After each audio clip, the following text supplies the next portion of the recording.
Yana Mulyana belum genap 1 tahun menjabat wali kota Bandung. Gubernur Jawa Barat Ridwan Kamil melantik Yana Mulyana pada 18 April tahun lalu.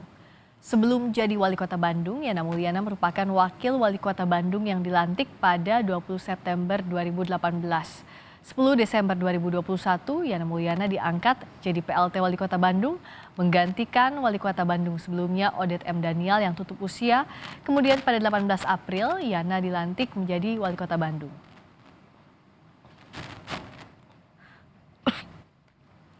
Menurut laporan harta kekayaan penyelenggara negara LHKPN, 16 Januari 2023, total kekayaan Wali Kota Bandung Yana Mulyana 8,5 miliar rupiah. Harta itu berupa sebidang tanah dan rumah di Bandung senilai 5 miliar rupiah. Harta Yana Mulyana lainnya, motor Harley Davidson Fatboy tahun 2013 senilai 350 juta rupiah, serta mobil Mitsubishi Pajero Sport Dakar tahun 2019 senilai 490 juta rupiah. Yana juga memiliki harta bergerak lain, kas, dan setara kas yang nilai totalnya 2,7 miliar rupiah.